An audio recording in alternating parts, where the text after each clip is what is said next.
My fiancée and her parents publicly mocked my late father at rehearsal dinner, so I canceled the wedding in front of everyone without hesitation. I'm 29, and I thought I'd found the woman I'd spend the rest of my life with. Her name was Sarah, and we'd been together for 3 years when I proposed last winter. She had this incredible laugh and this way of making even the most ordinary moments feel special. At least that's what I thought until everything came crashing down at our rehearsal dinner. Let me tell you about my dad first, because this whole story revolves around him. His name was Robert, and he was the kind of man who could fix anything with his bare hands and a toolbox. He was a plumber by trade, but he was so much more than that to everyone who knew him. Dad had this quiet strength about him, and he never met a problem he couldn't solve or a person he wouldn't help. Growing up, it was just me and him after my mom passed when I was 12. Dad stepped up in ways I didn't even realize until I became an adult myself. He'd wake up at 5 in the morning to make sure I had breakfast before school, then work 10-hour days, and still manage to help me with homework at night. When other kids' parents missed their baseball games, Dad was there in his work clothes cheering from the bleachers. The thing about my dad was that he wasn't fancy or sophisticated in the way Sarah's family valued those things. He wore the same 3 flannel shirts in rotation, and his idea of fine dining was the local diner where everyone knew his name. But he taught me everything that mattered about being a man. He showed me how to treat people with respect, how to work hard for what you want, and how to stand up for what's right even when it's difficult. Dad passed away 2 years ago from a heart attack. It happened so suddenly that I barely had time to process it.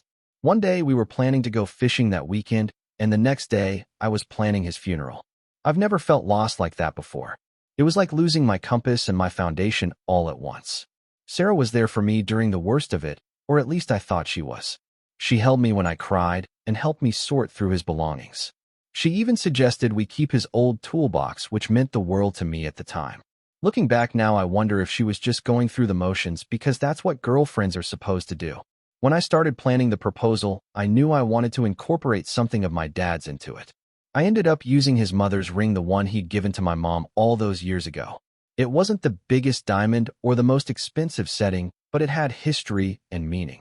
When I got down on one knee and told Sarah the story behind the ring, she cried and said yes immediately. That should have been my first red flag. Not the yes part, but what happened afterward. Within a week of getting engaged, Sarah started talking about getting a new ring.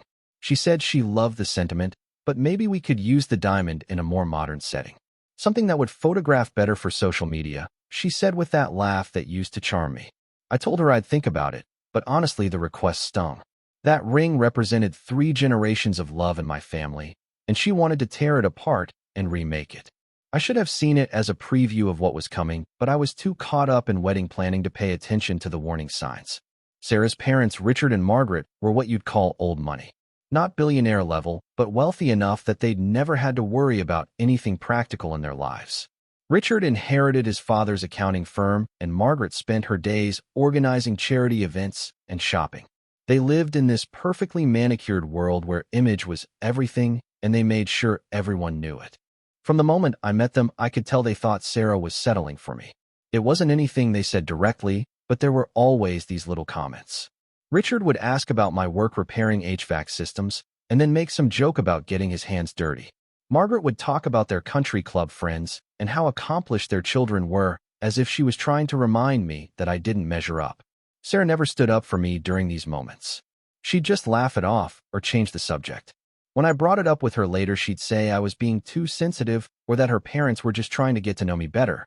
I started to realize that standing up to her parents wasn't something Sarah had ever learned how to do. The wedding planning process revealed more cracks in what I thought was our solid relationship.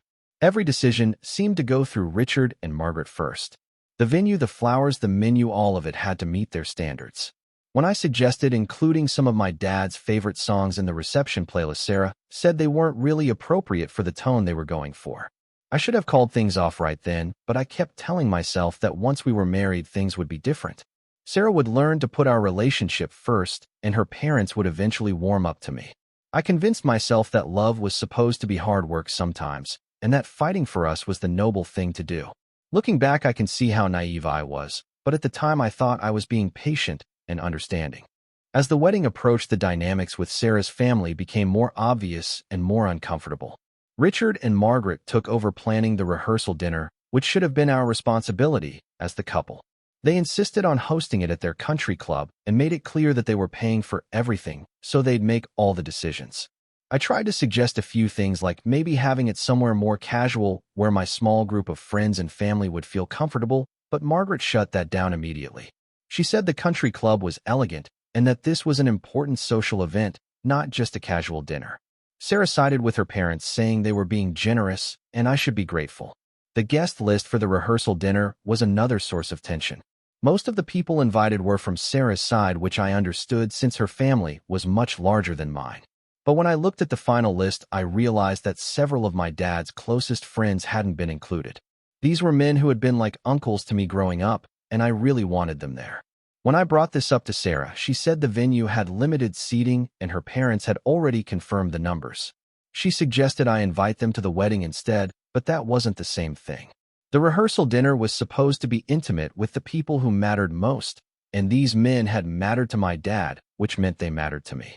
I ended up calling a few of Dad's friends myself and asking them to come. Margaret wasn't happy about the last-minute additions, but she didn't make a scene about it. At least not then. She just made one of her passive-aggressive comments about how challenging it was to accommodate unexpected changes.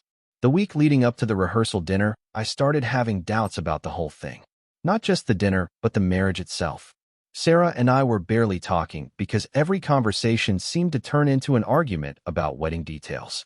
She was stressed about pleasing her parents, and I was frustrated about feeling like an outsider in my own wedding. My best friend Danny tried to talk some sense into me. He'd known me since high school and had been there through everything with my dad.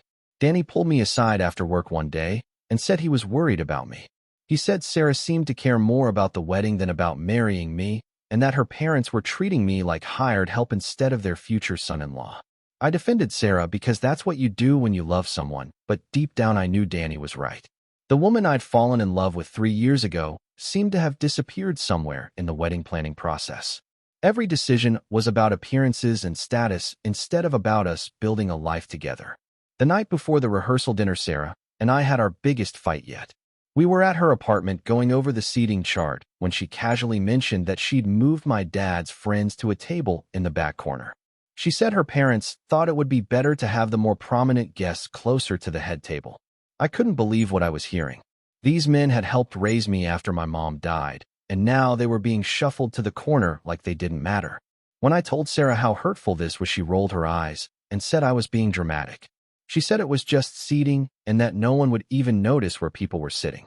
That's when I realized that Sarah truly didn't understand what she was asking me to do. She was asking me to treat the people who'd been there for me my entire life as second-class citizens at my own rehearsal dinner. And she couldn't see why that would bother me. We argued until almost midnight with neither of us backing down. Sarah kept saying her parents were just trying to make the evening elegant and successful. I kept trying to explain that success to me meant having the people I cared about feel welcomed and valued. We were speaking completely different languages. I went home that night wondering if I was making a huge mistake. Not just about the seating chart, but about everything. Marriage is supposed to be about two people choosing each other above everyone else, but I was starting to feel like I'd always come third behind Sarah and her parents' expectations. The morning of the rehearsal dinner, I woke up with a knot in my stomach that wouldn't go away. I kept thinking about my dad and how excited he would have been about this day. He'd always wanted to see me settled and happy, and I wondered what he'd think about Sarah and her family. Danny called to check on me, and I found myself telling him about the seating chart situation. He was quiet for a long time before he said something that stuck with me. He told me that my dad had always put me first no matter what anyone else thought, and that I deserved someone who would do the same thing for me. I spent the day trying to convince myself that I was overthinking everything. Sarah and I were just stressed about the wedding, and once it was over we could get back to being happy together. Her parents would settle down once they realized I wasn't going anywhere, and we'd find our rhythm as a married couple. But as I got dressed for the dinner that evening, I couldn't shake the feeling that something was about to go very wrong. I kept thinking about my dad's friends sitting in the back corner and about how Sarah had dismissed my concerns so easily. I was walking into what was supposed to be a celebration, but it felt more like walking into enemy territory. I had no idea just how right that feeling would turn out to be. The rehearsal dinner started exactly as I'd expected it would. Richard and Margaret had transformed the country club's private dining room into something that looked more like a corporate event than a family celebration. Everything was perfectly arranged and intimidatingly formal. The kind of setup that made you worry about using the wrong fork or laughing too loudly. My small group of family and friends looked as uncomfortable as I felt. Danny had worn his best suit, but I could see him checking the price of everything with his eyes.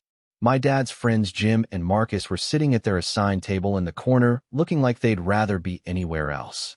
My Aunt Claire, who'd helped raise me after Dad died, was trying to make conversation with Sarah's relatives, but the cultural gap was obvious. Sarah looked beautiful in her rehearsal dinner dress, but she seemed more focused on making sure everything was perfect than on spending time with me. She kept checking with her mother about timing and logistics instead of just enjoying the moment. Every time I tried to pull her aside for a quiet conversation, she'd remind me that we needed to stick to the schedule. The dinner itself was fine if you enjoy pretentious food served in tiny portions. I watched my dad's friends picking at their salmon and probably thinking about the burger joint where we used to take me as a kid. These were good men who'd worked hard their whole lives, and they deserved better than being treated like charity cases at my own rehearsal dinner. Richard stood up first to make his toast. He tapped his champagne glass with a silver knife and waited for the room to quiet down. Then he launched into what sounded like a prepared speech about Sarah's accomplishments and bright future. He talked about her education, her career, and her potential like he was presenting a business proposal instead of celebrating his daughter's love. When Richard finally got around to mentioning me, it was clear he'd been dreading that part of the speech. He said something about how Sarah had chosen to marry me despite their concerns, and how they hoped I'd be able to provide for her in the way she deserved. The room got uncomfortable quiet, and I felt my face burning with embarrassment. But that was just the warm-up act. Margaret stood up next with her own glass, and that smile she wore when she was about to say something cutting. She started by talking about how important family traditions were and how the country club had hosted celebrations for their family for 3 generations. Then Margaret shifted into what she probably thought was a funny story about meeting me for the first time. She described how I'd shown up to Sunday dinner wearing work boots because I'd come straight from a job site. She made it sound like I'd been deliberately trying to offend them instead of just being honest about who I was. The story got worse from there. Margaret went on to describe how I'd talked about my dad during that dinner and how I'd mentioned that he'd taught me everything I knew about fixing things. She said it with this condescending tone, like manual labor was something to be ashamed of. Then she said the words that changed everything. Margaret raised her glass and said they were grateful that Sarah would have the opportunity to elevate me from my humble beginnings. She said my father had done his best with what he had, but that Sarah's family could offer me opportunities Robert never could have provided. The room went dead silent. I felt like someone had punched me in the stomach, and I couldn't breathe properly. She hadn't just insulted me, she'd insulted my dad's memory in front of everyone who mattered to both of us. My hands were shaking, and I could feel Danny staring at me from across the room. Sarah was smiling like nothing had happened. She raised her own glass and clinked it against her mother's like they'd just shared some kind of inside joke. That's when I realized that this hadn't been an accident or a misunderstanding. Sarah had let her mother plan this humiliation, and she was perfectly fine with it. I looked over at Jim and Marcus and saw the anger in their faces. These men had loved my father like a brother, and they'd just watched someone mock his memory at his son's rehearsal dinner. My Aunt Claire looked like she was about to cry or start throwing things. Margaret wasn't finished, though. She kept going with her toast, saying how fortunate it was that Sarah could help me become the kind of man who belonged in their social circle. She said Robert had been a simple man with simple dreams, but that their family could help me aspire to something greater. That's when something inside me snapped. I stood up so fast that my chair fell over backward, and the sound echoed through the quiet room. Every eye in the place turned to me, and I could see Sarah's face going pale as she realized something was wrong. I didn't yell or make a scene right away. I just stood there for a moment looking at Margaret, then at Richard, then at Sarah. These people had taken what was supposed to be a celebration of love and turned it into an opportunity to humiliate me and dishonor my father's memory. And my future wife had not only allowed it to happen, she'd participated in it. The room stayed silent, waiting to see what I would do next. I could feel my heart pounding and my face burning, but my mind was crystal clear. I knew exactly what needed to happen, and there was no going back from it. I took a deep breath and looked around the room at all the faces staring at me. Some looked confused, some looked uncomfortable, and a few looked like they knew exactly what was coming. Danny had this expression that said he was ready to back me up no matter what happened next. I turned to Margaret first because she was the one who'd started this whole mess. I kept my voice calm and steady even though every muscle in my body was tense with anger. I told her that my father Robert was twice the person she'd ever be and that he'd taught me more about integrity and decency than her entire family seemed to understand. Margaret's face went white, and she started to stammer something about not meaning any offense, but I cut her off. I said that anyone who would mock a dead man at his son's rehearsal dinner didn't deserve the benefit of the doubt. I told her that my dad had built a life through honest work and treating people with respect, while she'd inherited everything she had and used it to look down on better people than herself. Richard tried to interrupt, but I held up my hand and kept going. I turned to him and said that his concerns about me providing for Sarah were noted, but that I'd never ask him for a penny. I said real men didn't need other people's money to take care of their families, and that my father had proven that every single day of his life. Then I turned to Sarah, and that's when my voice finally started to shake. I told her that I'd watched her sit there and smile while her mother disrespected the man who raised me. I said I'd spent 3 years thinking she was the woman I wanted to build a life with, but that I'd been wrong about who she really was. Sarah finally found her voice and tried to say that her mother hadn't meant it the way it sounded. She said they were just trying to be welcoming and that I was overreacting to what was meant to be a compliment. But I was done listening to excuses and explanations that didn't make sense. I told Sarah that her mother had called my father simple and suggested that I needed elevating from my humble beginnings. I asked her how that was supposed to be welcoming or complimentary. I asked her how she could sit there and let someone talk about the man who'd sacrificed everything to raise me like he was some kind of charity case. Sarah started crying and reached for my hand, but I stepped back. I told her that marriage was supposed to be about two people choosing each other above everyone else, but that she'd chosen her parents' approval over my dignity. I said I couldn't spend the rest of my life wondering when she'd throw me under the bus again to keep them happy. The room was so quiet you could hear people breathing. I could see some of Sarah's relatives looking embarrassed while others just looked annoyed that I was causing a scene. But when I looked at my dad's friends, I saw something different. I saw pride and approval, and that gave me the strength to finish what I'd started. I told everyone in the room that there wasn't going to be a wedding. I said I wouldn't marry into a family that had so little respect for me or for the memory of the man who made me who I was. I thanked the few people who'd actually shown up to support me and told them they were welcome to stay and enjoy the expensive dinner, but that I was leaving. Margaret finally recovered enough to speak, and she said I was making the biggest mistake of my life. She said Sarah was the best thing that had ever happened to me, and that I'd regret throwing it all away over a misunderstanding. But I told her there was no misunderstanding. I'd heard exactly what she meant, and I'd seen exactly who they all were when they thought they could get away with it. Sarah was sobbing now and begging me to sit down so we could talk about this privately. She said we could work through it if I'd just give her a chance to explain. But I told her that some things couldn't be explained away. I said that watching her smile while her mother mocked my father had shown me everything I needed to know about our future together. I walked over to the corner table where Jim and Marcus were sitting and shook both their hands. I thanked them for coming and told them how much it would have meant to my dad to have them there. Jim squeezed my shoulder and said Robert would be proud of how I'd handled myself. Marcus nodded and said I'd done the right thing standing up for family. Danny was already getting up to leave with me, and my Aunt Claire was grabbing her purse. A few other people from my side started heading for the door too. I could hear Margaret behind me saying something about how embarrassing this was, but I didn't turn around to respond. As we walked out of the dining room, I felt this incredible weight lifting off my shoulders. For months, I'd been trying to force myself to fit into Sarah's world and her family's expectations.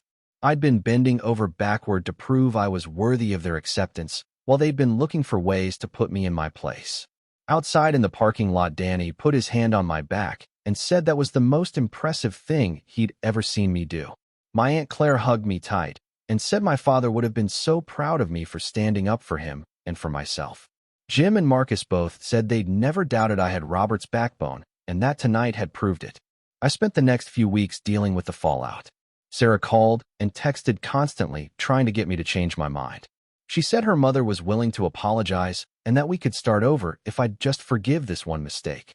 But it wasn't one mistake, it was a pattern of disrespect that I'd been ignoring for too long. 6 months later, I'm living in my own place and building a life that would make my dad proud. I'm still fixing HVAC systems, and I'm not ashamed of it.